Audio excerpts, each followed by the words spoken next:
Hello there, everyone. So, in this commentary by Maurice Nicoll on A, B, and C influences, well, he speaks about just that, particularly A and B influences in this letter. So, just to review the previous three commentaries that we've explored, the first two of those are on additional means of self observation, where Maurice Nicoll talks about the separation, external life, external events, and inner life, internal states. Then he goes on to speak about how there's many eyes within us. Part of the problem of humanity is that people take themselves as one, as having a permanent eye, which isn't the case. And he goes on to describe there's many different eyes within us. And of course, I always point out in the final chapter from the author of Beelzebub's Tales to his grandson, the analogy of man as a hackney carriage, which can also be found in a different form in Search of the Miraculous. And then the last commentary that we read was on work on oneself, how work must be done today, must be done now. There is no point in putting it off till tomorrow, because tomorrow never arrives. We're always in the present moment. And so in this letter, which we will get to momentarily, he speaks about A and B influences, and particularly he begins with a sort of exhortation. He asks, what do you understand by the work? What does the work mean to you? What do you understand by some of these terms, some of this terminology? How do you connect everything together? How do you understand a particular part in relation to a particular concept, in relation to the whole of the system of work ideas? And he leaves that with you. He asks that directly, again, to the reader, in this case, the listener and reader. And then he goes on to explain the difference between A and B influences, and not to ruin the reading, and just very generally, A influences are those within life, the newspapers, the job, society, politics, fashion, culture. All of these things would be A influences, and then B influences are that which exists outside of life. And of course, as we know, Maurice Nicoll was heavily influenced by Christianity and the Gospels, and he says if you're looking for the best example of B influences, he says look no further than the New Testament. Then he caveats that by saying look no further than the four Gospels, and then he caveats it one step further by the words and teachings of Christ. And he would say that that is a B influence that comes to us across time and space, and is as important now in this date, 2025, as it was 1,000 years ago, as it was at the time where Jesus spoke the words. And again, people can have their opinions and views on the Bible, the person of Jesus Christ, and the Gospels. But what Maurice Nicoll was saying is that if you take the words that Jesus spoke and taught into your heart and make them a part of your being, then, well, many Christians say, what would Jesus do, right? And I think it's by reading and reviewing and praying to Jesus, if you're a Christian, that you can really bring that into your life. And just before we get into it, I want to read to you the final passage to emphasize. And of course, you'll hear it again at the end with the words on the screen. But Maurice Nicoll says, and when you begin to try to do all this, remember that you are beginning to do something that has always been taught, and those capable of understanding, and that the meaning of what you are doing is so great, so deep, so eternal, that even if you can catch a mere glimpse of it, your emotions will awaken, and you will see in a flash what is meant by evaluation of the work, and what is meant by greater mind, and what is meant by the sleep of humanity. And one more thing before we get to the reading, Maurice Nicoll emphasizes that the work, in the sense of Gurdjieff's teachings that he brought, sometimes called the Fourth Way, he says that you may find snippets in other books, in other philosophies, and other traditions. And he says there that across time and space in the life of humanity, this work has come in different forms for different times, for different peoples, for different cultures. But the essence of it is one and the same. And so for now, let us get into the reading on A, B, and C influences. Birdlip, June 17th, 1941. Part 1. It is necessary for everyone to think often about what he understands for himself of the meaning of this system of teaching. What does this teaching imply? What is it about? Why, for example, is it necessary to struggle with identifying, with negative states, with imagination, with internal considering, with self-justifying, and other forms of mechanical lying, with mechanical talking, and so on? Why should one try to observe and break buffers or notice mechanical attitudes or detect pictures of oneself? Why must false personality be struggled with in all its unpleasant manifestations? Why should it be necessary to remember oneself? In the first place, you must understand that this system forms an organic whole. To take a small part without connection with the rest is not enough.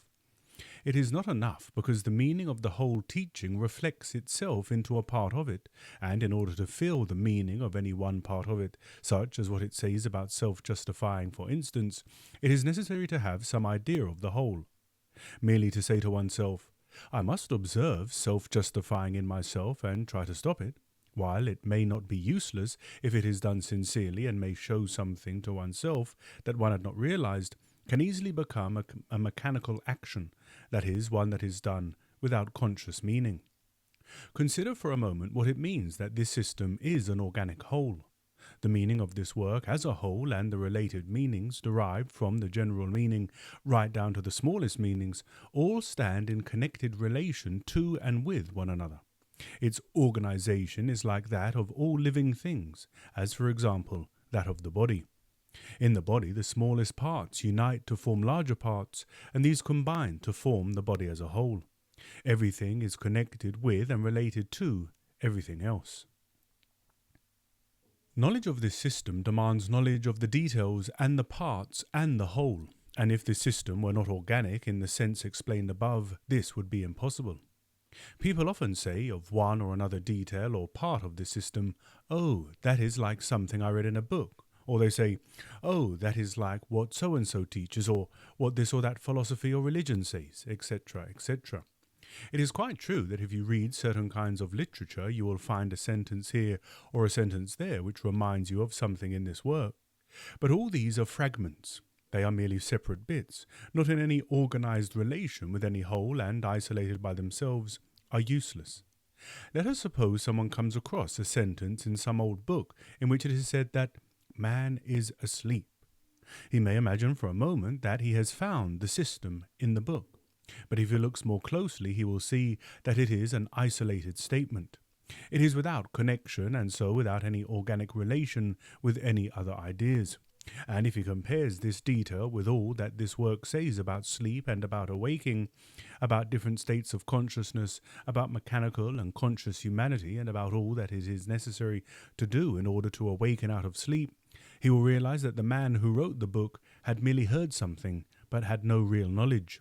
What then is real knowledge? Real knowledge implies a knowledge of the part in relation to the whole. That is, real knowledge is relative in this sense. This is the real meaning of the principle of relativity in knowledge from the standpoint of this system. A rough illustration of what is meant is as follows. A man may know all about the little village he lives in, but nothing about the town or country or county or country he lives in, or of other countries or the world in general. He has no relative knowledge and so can neither see anything in its right proportion, nor can he have greater knowledge. This is very important to understand. By having real knowledge, that is, relative knowledge, a man's knowledge can grow in a right way, otherwise only one-sidedness results, with all the evils that follow that are more obvious today than at any time in the world. Now let us apply what has been said to any single part of the work. Let us take the example of self-justifying. As you know, it is said in connection with practical work on oneself that it is necessary to observe self-justifying. But if a man does not see why he should observe self-justifying in himself and work against it, he is trying to do what he has no meaning for him, save that he is told to do it. If that is the case, he will be working in the most external way possible. What he is doing will be superficial, not really connected with him through any inner meaning.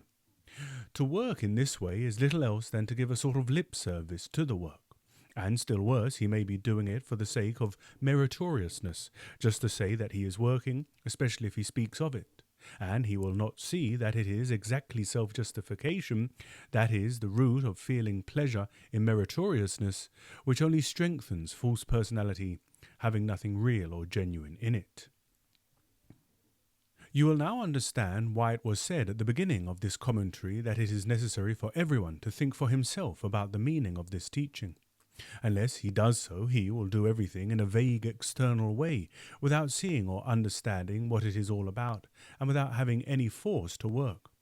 Meaning gives force, and the more meaning this work has for you, the more it will affect you emotionally, and the more force will you obtain from it. For it is from the awakening of the emotional center that the greatest force is derived. Now let us begin with the meaning of this work on the highest scale.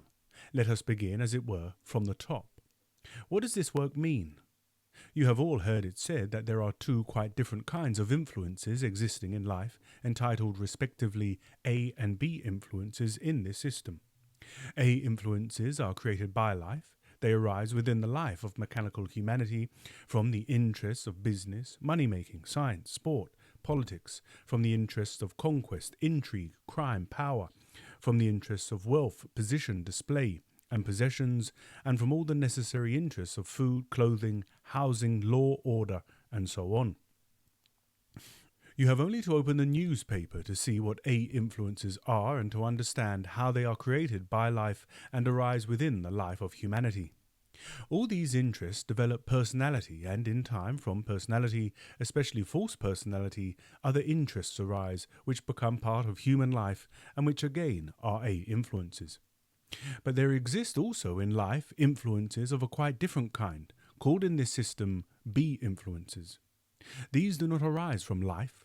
Their source of origin is different. They have nothing to do with business, money-making, politics, sport, and so on. They come from outside the circle of mechanical life. In all ages and at all times, we can find evidence of their existence in a certain class of literature, in certain religious ideas, in many ancient writings, in teachings that have been preserved to us, often in all sorts of disguised forms, in allegories, in fairy stories, and so on. It is a very startling experience for anyone who has become familiar with the ideas of this work and has begun to understand something of its real significance to open a book written, say, 1,000 or 2,000 years ago or even more, and find some sentence which is, so to speak, the pure work. What is the explanation? Why is there so great a background to the ideas of this system? What does it mean? It means, to begin with, that this system of work which we are studying is nothing new. It is nothing new in the sense that it is not something that some man or other invented recently and concocted out of his own mind like some passing modern psychological theory. The system we are studying is the presentation in a form adapted to the times of something that was long ago understood and long ago taught about man and his inner possibilities. It has been understood and it has been taught not only since the beginning of known history, which is only a brief portion of all human history, but long before it, reaching us only in legendary form, in myths and allegories. The same teaching has always been given, but it has been given in different outer forms, in different dress, according to circumstances, according to the times, and according to the nature of the people or race to which it is being given. It has changed only in regard to the general state of people, that is, their level of being and the depth of their sleep in the things of the external senses, and so of their opportunities in respect of inner evolution. Now all the traces in history concerning the idea that man is capable of reaching something of incalculable value, a treasure that cannot be estimated through inner work on himself, constitute what are called in this system B influences. Since they do not relate to life, their existence in life is inexplicable unless we understand that they are essential for humanity, unless humanity wishes to perish totally in hate and destruction, which is a possibility closer to us than ever before. In the next commentary, I will speak of the source of origin of B influences in the light of the ideas taught by this system. But if anyone wishes to ask for a clear example of B influences now existing in life, let him take as an example the New Testament, or rather the four Gospels, which alone contain the teaching of Christ, and let him only take the recorded words of Christ. It will be obvious to him that the ideas contained in these words are not similar to the ideas belonging to A influences to the newspapers, and are obviously about something different from the ordinary aims and interests of life, although in a subtle way they bear on the latter. Let him only reflect that he is taught to struggle with hatred and look into himself and see what he is like. So far we have seen that this system of work is an organic whole, and every part and detail of it, such as the detail of self-justifying, is connected with the ideas which have always existed and have always been taught in every age. These ideas and teachings always are the same thing. They are always about the transformation of life. They are not about life and life interests, but about the transforming of yourself in relation to all that happens to you in everyday life, every day in life, in the light of an entirely new set of ideas and entirely new aims and entirely new efforts. And when you begin to try to do all this, remember that you are beginning to do something that has always been taught to those capable of understanding, and that the meaning of what you are doing is so great, so deep, so eternal, that even if you can catch a mere glimpse of it, your emotions will awaken, and you will see in a flash what is meant by evaluation of the work, and what is meant by greater mind, and what is meant by the sleep of humanity.